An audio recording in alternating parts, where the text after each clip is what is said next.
உலகத்திலே தன்னை நம்பி வந்த கட்சிக்காரனை துள்ள துடிக்க இறந்ததை கேள்விப்பட்டு பயந்து போய் அந்த இடத்திலிருந்து ஓடி வந்த கோலை விஜய். டேய் சாட்ட எச்சக்கலப்பையில நீ 2 லட்சம் ரூபாய் ஒரு வீடியோக்கு வாங்கிட்டு தான் வீடியோ போடுற அப்படிங்கிறது ஊரறிஞ்ச உண்மைடா. யாரை பார்த்து கோலன்னு சொல்றேன்? நான் கேட்கிற கேள்விகளுக்கு சரியான ஆம்பளை இருந்தா பதில் சொல்றான். கேள்வி நம்பர் 1, தளபதி அங்கிருந்து ஓடி போனாரா இல்ல காவல்துறை அதிகாரிங்க அவர் அங்கிருந்து அனுப்பி வச்சாங்களா?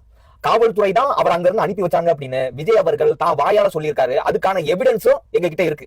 நீ பதில் சொல்றான். கேள்வி நம்பர் 2, ஓடி போயிட்டாரு கோலமாரின்னு சொல்றீல, அவர் ஒருவேளை அங்க இருந்து காவல்துறை அதிகாரிங்க சொன்னதை கேட்டு போகாம இருந்தாரு அப்படின்னா அந்த கூட்டம் அங்க இருந்து ஒருத்தர் நகர்ந்திருப்பானா? 40 பேர் செத்து போனது 100 பேர் செத்து போனதா ஆயிருக்குமா ஆகாதான் சொல்றான். 3வது கேள்வி, அணில் குஞ்சு தான் மரத்துல ஏறி விழுந்தான் அப்படின்னு சொல்றீங்களா, அங்க அணில் குஞ்சுங்க மட்டும்தான் இருந்தாங்களா? நீ தான் இதே வீடியோல சொல்லியிருக்க நாம் தமிழர் கட்சியை சேர்ந்த ஒரு பையனும் ஒரு பொண்ணும் அதே கூட்டத்துல நசுங்கி செத்து போயிருக்காங்க அப்படின்னு.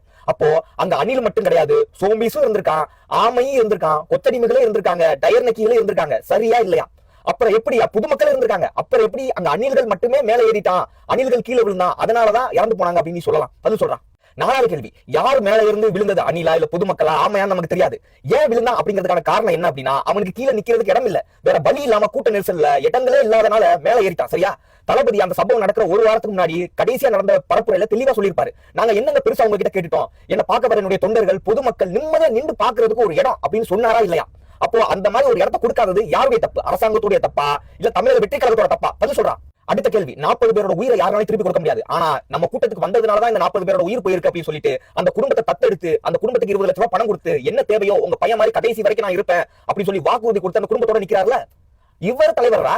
உங்க அண்ணன் சீமானவர்கள் உங்க அண்ணன் பேச்ச கேட்டு காவேரி இஷ்யூல விக்னேஷன் ஒருத்தர் பெட்ரோல் குளிச்சு செத்து போனார்ல, அந்த குடும்பத்துக்கு 10 லட்சம் ரூபாய் பணம் உங்க கட்சி சார்பில் இருந்து கொடுக்குறேன்னு கலெக்ட் பண்ணீங்களா? கடைசி வரைக்கும் கொடுக்கல, அந்த குடும்பத்தை நடு ரோட்ல விட்டுட்டு போனீங்களா? இப்ப வரைக்கும் குடும்பம் நடு ரோட்ல தான் நிக்குது. உங்க கட்சி மாதிரி இங்கே கிடையாது, தமிழக வெற்றி கழகம் கிடையாது. ஏன் இன்னைக்கு எங்களை பத்தி பேசுறதுக்கு ஒரு வீடியோ 2 லட்சம் ரூபாய் வாங்குறீங்க? நீ எவ்வளவு கொடுத்த அந்த குடும்பத்துக்கு போய் சொல்றேன். அடுத்த கேள்வி, விஜயலட்சுமியோட கேஸ் ஃபைனல் ஆக போகுது அப்படின்னு தெரிஞ்ச உடனே உங்க அண்ணன் சீமான் போய் ஸ்டாலின் அவர்களை போய் வீட்டுல பார்த்து வெளியே வந்து எங்க அண்ணன் எங்க அம்மான்னு பேசினார்ல, அந்த மாதிரி பண்ணல, எங்க மேல தப்பு கிடையாது, நாங்க எந்த ஒரு தப்பும் பண்ணல அப்படின்னு சொல்லிட்டு வழக்க சிபிஐக்கு மாத்தினாலும் சரி, நாங்க போய் டெல்லிக்கு போய் சிபிஐல ஆஜராகி என்ன நடந்துச்சுன்னு சொல்லுவேன் அப்படின்னு சொல்லி தைரியமா 2 டைமா போயிட்டு வராருல, அவர் தலைவர் இன்னைக்கு வந்து பிஜேபி கூட கூட்டணி போறோம்னு சொன்னா அந்த கேஸ ஒண்ணுமே இல்லாம பிஜேபி ஆக்கி விட்டுருவான். தெரியுமா? ஆனா எங்க மேல தப்பு கிடையாது, மக்களுக்கு உண்மை என்ன நடந்தது தெரியணும் அப்படிங்கிறதுக்காக சிபிஐ விசாரணைக்கு ஒத்துழைச்சு நிக்கிறாரு பாரு, இவர் தலைவரா? என்னுடைய கடைசி கேள்விதான், உன்னுடைய கூற்றுப்படியே அந்த கூட்டத்துல பொதுமக்கள் இருந்திருக்காங்க, தாபேகாவை சார்ந்தவர்கள் இருந்திருக்காங்க, அனைத்து கட்சியை சார்ந்த தொண்டர்கள் இருந்திருக்காங்க, நாம் தமிழர் உட்பட. அப்போ விஜய் அவர்கள் அந்த கூட்டம் நடக்கிறதுக்கு முன்னாடி முறையான பர்மிஷன் வாங்கி, பர்மிஷன் மீன்ஸ் பாதுகாப்பு, அரசாங்கம் பாதுகாப்பு கொடுக்கும் அப்படிங்கிற நம்பிக்கையில அங்க போயிருக்காரு. அப்ப அங்க பாதுகாப்பு சரியா கொடுக்காத, அந்த கூட்டத்தை கட்டுப்படுத்தாத அரசாங்கத்தையும் காவல்துறையும் நீ ஏன் ஒரு கேள்வி கூட கேட்கல? நாயே சொல்றா, ஏன் உனக்கு ஒரு வீடியோக்கு வர 2 லட்சம் நின்று போயிடும் அப்படிங்கிறதுனாலயா?